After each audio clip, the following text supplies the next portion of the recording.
ನಮಸ್ಕಾರ. ಆಹಾರ, ಆರೋಗ್ಯ, ಅಧ್ಯಾತ್ಮ ಈ ಸಂಸ್ಕಾರದ ಬೆಳಕಿಗೆ ತಮ್ಮೆಲ್ಲರಿಗೂ ಸ್ವಾಗತ, ಸುಸ್ವಾಗತ. ಇವತ್ತು ನಮ್ಮೊಂದಿಗಿದ್ದಾರೆ ಹಸನ್ಮುಖಿಗಳಾದಂಥ ಡಾಕ್ಟರ್ ರಾಜಲಕ್ಷ್ಮಿ ಆರ್ ಅವರು. ಅವರು ಉಡುಪಿಯ ಐಎಂಎ ಅಧ್ಯಕ್ಷರಾಗಿ, ಟ್ರೆಷರರ್ ಆಗಿ ಕೆಲಸ ಮಾಡಿದ್ದ ಅಲ್ಲದೆ ಪ್ರಸೂತಿ ತಜ್ಞರು ಮತ್ತೆ ಸ್ತ್ರೀರೋಗ ತಜ್ಞರು. ವೃತ್ತಿಯಲ್ಲಿ ವೈದ್ಯರಾದರೂ ಕೂಡ ಪ್ರವೃತ್ತಿಯಲ್ಲಿ ಲೇಖಕಿ, ಮಾತುಗಾರ್ತಿ. 400ಕ್ಕಿಂತ ಹೆಚ್ಚು ಸ್ಕೂಲು ಕಾಲೇಜ್ಗಳಿಗೆ ಹೋಗಿ ಮಕ್ಕಳಿಗೆ, ಹದಿಹರೆಯದ ಮಕ್ಕಳಿಗೆ ಇರೋ ಸಮಸ್ಯೆ ಬಗ್ಗೆ ಅವ್ರಿಗೆ ತಿಳಿ ಹೇಳ್ಕೊಟ್ಟಿದ್ದಾರೆ. ಅಷ್ಟೇ ಅಲ್ಲ, ಟಿವಿ ಮಾಧ್ಯಮಗಳ ಮುಖಾಂತರ, ರೇಡಿಯೋ ಮುಖಾಂತರ ಕೂಡ ಜನರಿಗೆ ಅರಿವು ಮೂಡಿಸುವಂತ ಕೆಲಸ ಮಾಡ್ತಾ ಇದ್ದಾರೆ. ಇತ್ತೀಚೆಗೆ ಅವರು ಒಂದು ಪುಸ್ತಕವನ್ನು ಕೂಡ ಬರೆದಿದ್ದಾರೆ. ಯಾಕಂದ್ರೆ ಜನಸಾಮಾನ್ಯರ ಮನಸ್ಸಿನಲ್ಲಿರುವಂತ ಮೂಢನಂಬಿಕೆಗಳು, ತಪ್ಪು ಕಲ್ಪನೆಗಳು ಹೋಗ್ಬೇಕು ಅಂತ ಇವತ್ತು ಅವರು ನಮ್ಮೊಂದಿಗೆ ಬಂದಿದ್ದಾರೆ. ಈ ಮುಟ್ಟು ಋತುಚಕ್ರದ ಬಗ್ಗೆ ಇರುವಂತ ತಪ್ಪು ಕಲ್ಪನೆಗಳನ್ನ ದೂರ ಮಾಡಿ ಜನರಲ್ಲಿ ಆರೋಗ್ಯಕರವಾದಂತ, ವೈಜ್ಞಾನಿಕವಾದಂತ ವಿಚಾರವಂತಿಕೆಯನ್ನ ಬೆಳೆಸಕ್ಕೆ ಬಂದಿದ್ದಾರೆ. ಬನ್ನಿ, ಸ್ವಾಗತ ಮಾಡೋಣ. ನಮಸ್ಕಾರ ರಾಜಲಕ್ಷ್ಮಿ ಅವರೇ. ನಮಸ್ತೆ ಮೇಡಮ್, ಥ್ಯಾಂಕ್ ಯು, ಧನ್ಯವಾದಗಳು ಈ ಆಪರ್ಚುನಿಟಿಗೋಸ್ಕರ.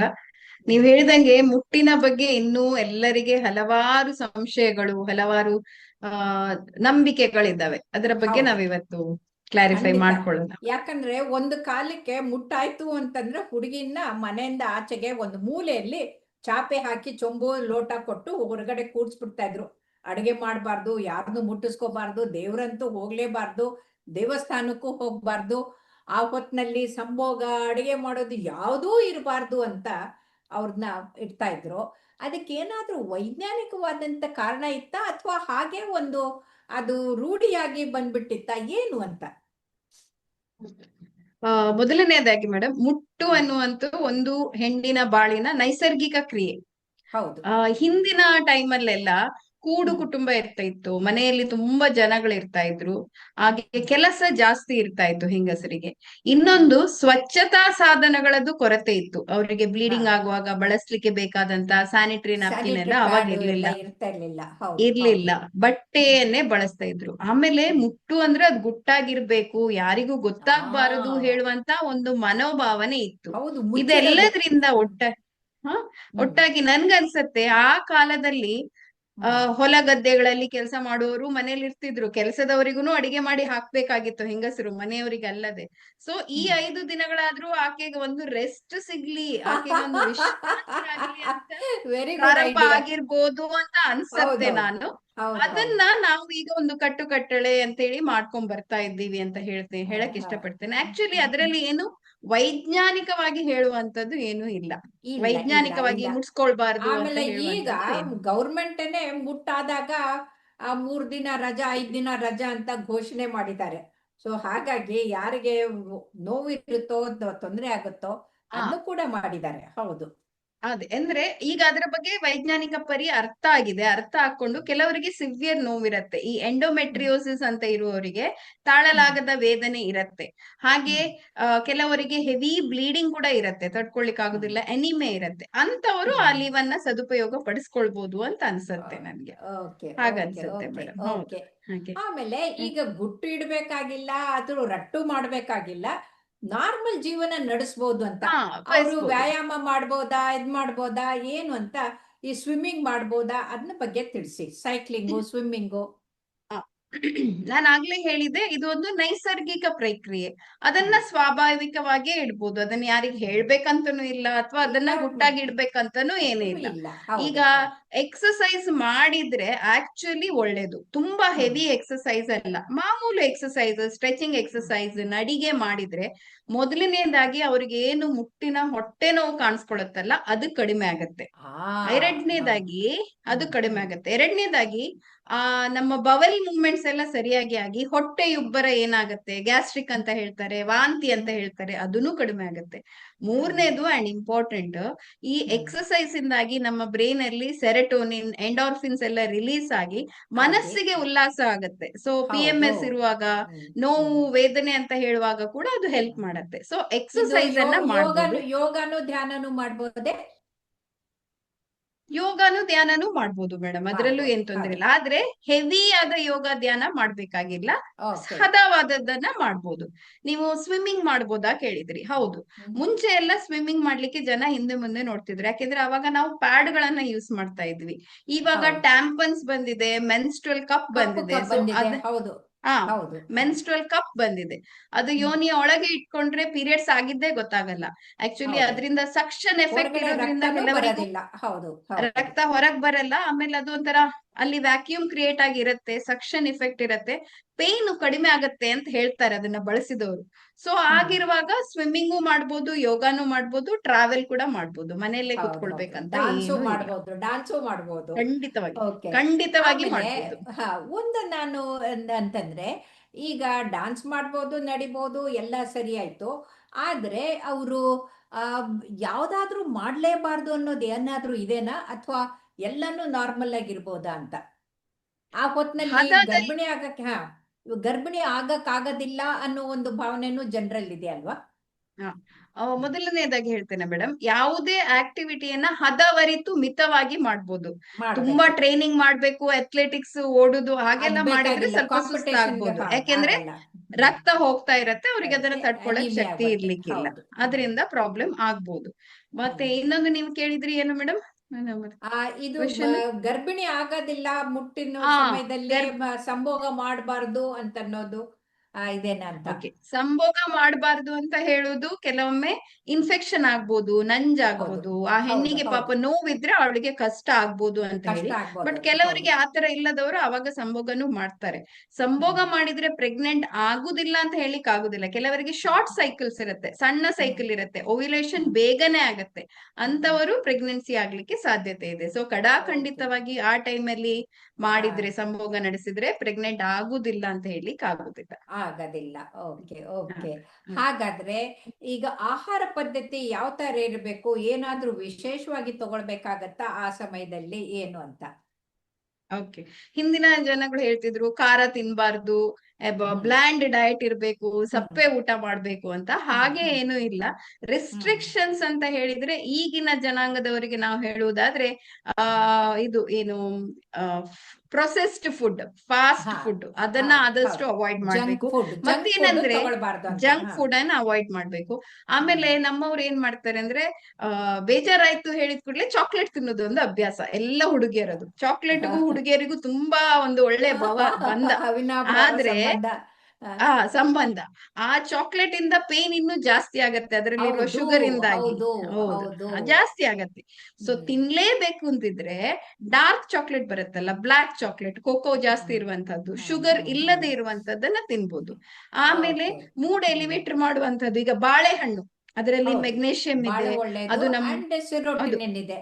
Aunty depressant. ಸೆರೆಟೋನಿನ್ ಇದೆ, ಹ್ಮ್. ಕರೆಕ್ಟ್. ಅದೇ, ಹ್ಮ್. ಅದರಿಂದಾಗಿ ಮನಸ್ಸು ಉಲ್ಲಸಿತವಾಗಿರತ್ತೆ, ನಮಗ್ ಶಕ್ತಿನೂ ಬರುತ್ತೆ, ಅದನ್ನು ಹ್ಮ್. ತಕೊಳ್ಬಹುದು. ಹ್ಮ್. ಆಮೇಲೆ ಹ್ಮ್. ಆರಾಮವಾಗಿ ಜೀರ್ಣ ಆಗುವಂತ ಆಹಾರ ಸೇರಿಸಿದ್ರೆ ತುಂಬಾ ಒಳ್ಳೇದು. ಯಾಕೆಂದ್ರೆ ಕಾನ್ಸ್ಟಿಪೇಷನ್ ಆದ್ರೆ, ಮಲಬದ್ಧತೆ ಆದ್ರೆ ಹೊಟ್ಟೆ ನೋವು ಸ್ವಲ್ಪ ಜಾಸ್ತಿ ಆಗತ್ತೆ. ಹ್ಮ್. ಅದಕ್ಕೋಸ್ಕರ ಹ್ಮ್. ಜಾಸ್ತಿ ಅಂತ ಅನ್ಸತ್ತೆ. ಸೊ ಹಾ. ಸರಳ ಆಹಾರ, ಯಾವುದೇ ಹ್ಮ್. ರೆಸ್ಟ್ರಿಕ್ಟ್ ಹ್ಮ್. ಮಾಡ್ಬೇಕಂತ ಇಲ್ಲ, accept for the processed food, ಅದನ್ನ ಹಾ. ತಿನ್ಬಾರ್ದು ಅಂತ. ಓಕೆ. ಓಕೆ. ಆಮೇಲೆ ಇನ್ನೊಂದು, ಈ ಮುಟ್ಟಾಗಿದ್ದ ಸಮಯದಲ್ಲಿ ಮೂಡ್ ಫ್ಲಕ್ಚುಯೇಷನ್ಸ್ ಇರುತ್ತೆ. ಒಂಥರ ಅವರು ಮಾನಸಿಕ ದುಗುಡ ದುಮ್ಮಾನಗಳಿರುತ್ತೆ, ಕಿರಿಕಿರಿ ಅಂತ ಆಗ್ತಾ ಇರುತ್ತೆ, ಅವರು ಚಿಡಿ ಚಿಡಿ ಅಂತ ಕೋಪ ಮಾಡ್ಕೊಳ್ತಾ ಇರ್ತಾರೆ. ಆ ಅದನ್ನ ಹೇಗೆ ಇದ್ ಮಾಡೋದು ಅಂತ?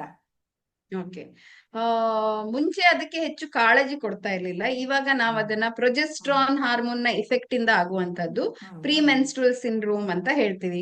ಕೆಲವರಿಗೆ ವೆಯ್ಟ್ ಜಾಸ್ತಿ ಆಗ್ಬೋದು, ಬ್ರೆಸ್ಟ್ ಅಲ್ಲಿ ಪೇನ್ ಬರ್ಬೋದು, ಕಿರಿಕಿರಿ ಆಗ್ಬೋದು. ಅದನ್ನ ನಿಗ್ಲೆಕ್ಟ್ ಮಾಡ್ಬೇಕು ಅಂತ ಇಲ್ಲ, ಇವಳು ಪ್ರತಿ ತಿಂಗಳು ಹೀಗೆ ಆಗತ್ತೆ ಅಂತ ಏನೂ ಇಲ್ಲ. ಎಷ್ಟೋ ಹ್ಮ್. ಸಲ ನಾವ್ ಇನ್ಸ್ಟಾಗ್ರಾಮ್ ಅಲ್ಲಿ ನೋಡ್ತೀವಿ, ಒಂದು ಹುಡುಗಿಯ 28 ದಿನಗಳನ್ನ ಹೇಗೇಗೋ 4-5 ದಿನ ಮಾಡಿ ಹಾಕಿರ್ತಾರೆ. ಅವಾಗ ಕೆಲವೊಮ್ಮೆ ಬೇಜಾರ್ ಅನ್ಸುತ್ತೆ, ಹುಡುಗಿರನ್ನ ಯಾಕೆ ಹಿಂಗ್ ಹೇಳ್ತಾರೆ ಅಂತ. ಅವರು ಹ್ಮ್. ಬೇಕಾಗಿ ಆಡುದಿಲ್ಲ, ಅವರ ದೇಹದಲ್ಲಿ ಆಗುವಂತಹ ಹಾರ್ಮೋನ್ ನ ಏರಿಳಿತ ಏನ್ ಸೈಕ್ಲಿಕಲ್ ಪ್ರತಿ ಮಂತ್ ಆಗ್ತಾ ಇರ್ತದೆ, ಅದರಿಂದ ಆಗ್ತದೆ. ಹಾ. ಹಾ. ಅದು ಹಾ. ಕೂಡ ಹಾಗೆ, ಆಹಾರ ಚೆನ್ನಾಗಿ ತಕೊಂಡು ಎಕ್ಸಸೈಸ್ ಮಾಡಿದ್ರೆ ಅದು ಕೂಡ ಹ್ಮ್. ಕಡಿಮೆ ಆಗುತ್ತೆ. ಹ್ಮ್. ಕೆಲವರಿಗೆ ಹ್ಮ್. ಸಿವಿಯರ್ ಫಾರ್ಮ್ಸ್ ಇರ್ತದೆ, ಅದು ಪ್ರೀ ಮೆನ್ಸ್ಟ್ರುಯಲ್ ಡಿಸ್ಮಾರ್ಫಿಕ್ ಡಿಸಾರ್ಡರ್ ಅಂತ ಹೇಳ್ತಾರೆ, ಅವರಿಗೆ ಹೌದು. ಟ್ರೀಟ್ಮೆಂಟ್ ಹೌದು. ಬೇಕಾಗ್ಬೋದು. ಹ್ಮ್. ಇಲ್ಲದಿದ್ರೆ ಅವರಿಗೆ ಮದ್ದು ಔಷಧಿಗಳ ಅವಶ್ಯಕತೆ ಇರುವುದಿಲ್ಲ. ಪೀರಿಯಡ್ ಹ್ಮ್. ಬಂದ ಕೂಡಲೇ ಪ್ರೊಜೆಸ್ಟ್ರಾನ್ ಕಡಿಮೆ ಆಯ್ತು, ಅವ್ರು ಆರಾಮ ಹ್ಮ್. ಆಗ್ತಾರೆ. ಹಾ.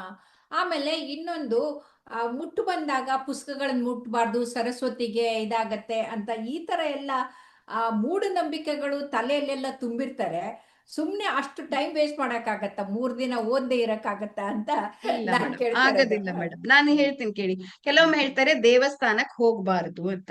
ಹ್ಮ್. ಆ ಕಾಲದಲ್ಲಿ ದೇವಸ್ಥಾನ ಅಂದ್ರೆ ಜನರೆಲ್ಲ ಸೇರುವಂತ ಒಂದು ಜಾಗ, ಊರಿನ ಜನರಿಗೆಲ್ಲ ಒಟ್ಟಾಗ್ಲಿಕ್ಕೆ ಒಂದು ಜಾಗ. ಸೊ ಆವಾಗ ಏನಾಗುತ್ತೆ ಅಂದ್ರೆ, ನಾವು ಸೈಂಟಿಫಿಕ್ ಆಗಿ ಹೇಳುದಾದ್ರೆ, ಅವಳಿಂದ ಬ್ಲಡ್ ಹೋಗ್ತಾ ಇರುತ್ತೆ, ಅವಳು ಎನಿಮಿಕ್ ಆಗಿರ್ಬೋದು, ಅವಳು ಸ್ವಲ್ಪ ಶೀಸ್ ಪ್ರೋನ್ ಫಾರ್ ಇನ್ಫೆಕ್ಷನ್, ಹೌದು. ಸೋಂಕಾಗುವ ಆಮೇಲೆ ಸಾಧ್ಯತೆ ಇರುತ್ತೆ, ಇನ್ಫೆಕ್ಷನ್ ಮತ್ತೆ ಫೇಂಟು ಆಗ್ಬೋದು, ಹೆಚ್ಚು ಪೇಂಟು ತಪ್ಪಿ ಆಗ್ಬೋದು. ಬೀಳ್ದುಬಹುದು. ಹೌದು ಹೌದು. ಅಷ್ಟು ಜನ ಇರುತ್ತೆ. ನೋಡಿ, ಅದಕ್ಕೋಸ್ಕರ ಹೋಗ್ಬೇಡಿ ಅಂತ ಹೇಳ್ತಾರೆ ಹೊರತು ಪುಸ್ತಕ ಮುಟ್ಬಾರ್ದು, ಓಕೆ ಶಾಲೆಗೆ ಹೋಗ್ಬಾರ್ದು. ಅವಾಗ ಯಾಕೆ ಹೇಳಿದ್ರು ಅಂದ್ರೆ, ನಾನು ಆಗ್ಲೇ ಹೇಳಿದಾಗೆ ಅವರಿಗೆ ಆ ಮುಟ್ಟಿನ ನಿರ್ವಹಣೆ ಮಾಡ್ಲಿಕ್ಕೆ ಬೇಕಾದಂತಹ ಸ್ವಚ್ಛತಾ ಸಾಧನಗಳಿರ್ಲಿಲ್ಲ. ಅದರಿಂದಾಗಿ ಹೌದು ಶಾಲೆಗೆ ಹೌದು. ಹೋಗಿ ಬಟ್ಟೆಗೆ ಕಲೆ ಆಗುದು, ನೀವು ಆಗ್ಲೇ ಹೇಳಿದಾಗೆ ತಲೆ ತಿರುಗಿ ಹೌದು. ಬೀಳುದು, ಅದಾಗ್ಬಾರ್ದು ಅಂತ ಹೇಳಿದ್ರು ಹೊರತು ನೀವು ಅದು ಮುಟ್ಬಾರ್ದು ಇದು ಮುಟ್ಬಾರ್ದು, ಯಾವುದೇ ಜನನ ಅಲ್ಲ ಅಲ್ಲ ಮುಟ್ಬಾರ್ದು ಅಂತ. ಅಲ್ಲ ಅಲ್ಲ. ಈಗ್ನೂ ಇದ್ದಾರೆ ಮೇಡಮ್, ಈಗ್ನೂ ಹಾಗೆ ಬರ್ತಾರೆ. ನೈಲಾನ್ ಸೀರೆ ಹಾಕಿದ್ರೆ ಮುಟ್ಬೋದು, ಅದರಿಂದ ಏನು ಇದಾಗಲ್ಲ.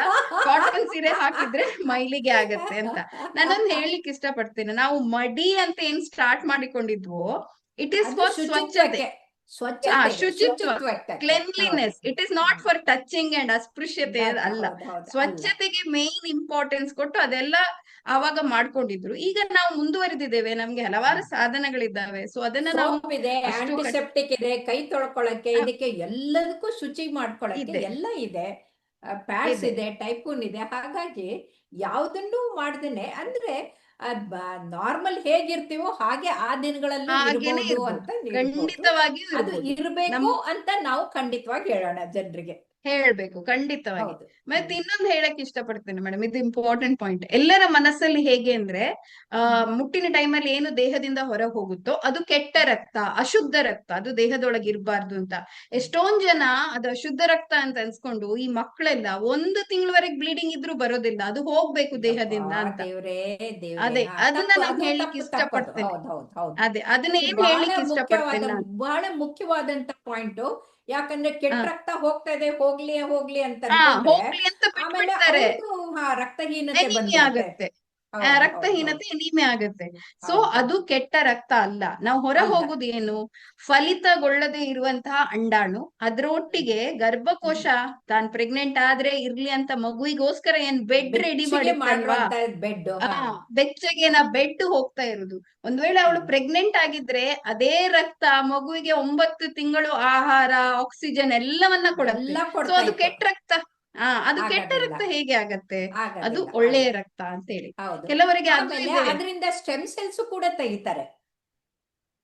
ಹೌದು, ಸ್ಟೆಮ್ ಸೆಲ್ಸ್ ಸ್ಟೆಮ್ ಸೆಲ್ಸ್ ತೆಗಿತಾರೆ.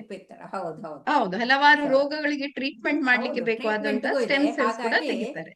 ಅದೇ ಹಾಗಾಗಿ ಅದು ಕೆಟ್ಟದಲ್ಲ, ಉಪಯುಕ್ತವಾದಂತದ್ದು. ಉಪಯೋಗ ಆಗ್ಲಿಲ್ಲ, ಮಗು ಭ್ರೂಣ ಬರ್ಲಿಲ್ಲ ಅಂತ ಹೊರಟೋಗ್ತಾ ಇದೆ ಹೊರತಾಗಿ ಹೊರಟೋಗ್ತಾ ಇದೆ ಅಷ್ಟೇ. ಆದ್ರೆ ಕೆಟ್ಟದಲ್ಲ ಆಕ್ಚುಲಿ ಅಂತದ್ದು. ನಾವ್ ಅದನ್ನ ಗರ್ಭಕೋಶ ಅಳುದು ಅಂತ ಹೇಳ್ತೀವಿ madam, weeping of the uterus. ಅಯ್ಯೋ ನಾನ್ ಪ್ರೆಗ್ನೆಂಟ್ ಆಗಿಲ್ಲ, ನಮ್ಮ ಮಗು ಆಗ್ಲಿಲ್ವಲ್ಲ, ಇಳ್ಕೊಳ್ಳಿಲ್ಲ ಅಂತ ಮಗು ಅಳ್ತೇವೆ, ಬರ್ಲಿಲ್ವಲ್ಲ ಅಂತ ಹತ್ಕೊಂಡು ಹೊರಗಡೆ ಬರುತ್ತೆ ಅಳುತ್ತೆ ಅಂತ. ಅಂತ. Okay okay okay. ಹೌದು ಹೌದು ಹೌದು ಮೇಡಮ್, ಹೌದೌದು. ಅದೇ ಆ ವಿಷಯ. ಬಹಳ ಇನ್ನೊಂದು, ಕೆಲವೊಮ್ಮೆ ಪೀರಿಯಡ್ ಸರಿಯಾಗಿ ಬರದೇ ಇದ್ರೆ ಕೆಲವು ಈ ಮಕ್ಕಳಲ್ಲಿ ಮೊಡವೆಗಳು ಬರ್ತವೆ, ಪಿಂಪಲ್ಸ್. ಹೌದು ಹೌದು ಸೊ ಹೌದು ಅದನ್ನು ಬರುತ್ತೆ. ಮಾಡ್ತಾರೆ, ಅಶುದ್ಧ ರಕ್ತ ಅದು ಇಲ್ಲ ಉಳ್ಕೊಂಡ್ಬಿಟ್ಟು ಇಲ್ಲ, ಪಿಂಪಲ್ ಅದು ಬಂತು ಅಂತ. ಇಲ್ಲ, ಅದು ಅದಲ್ಲ, ಹಾರ್ಮೋನಲ್ ಇಫೆಕ್ಟ್ ಅದು. ಹಾರ್ಮೋನಲ್ ಆ, ಇಂಬ್ಯಾಲೆನ್ಸ್ ಇಂದ ಹೌದು ಹಂಗಾಗತ್ತೆ. ಹೌದು ಹೌದು. ತುಂಬಾ ತುಂಬಾ ಚೆನ್ನಾಗಿ ಎಲ್ಲ ವಿವರವಾಗಿ ತಿಳಿಸಿದ್ರೆ ಬಹುಶಃ ನಮ್ಮ ವೀಕ್ಷಕರಿಗೆ ಯಾವ ಸಂಶಯನೂ ಉಳ್ಕೊಂಡಿಲ್ಲ.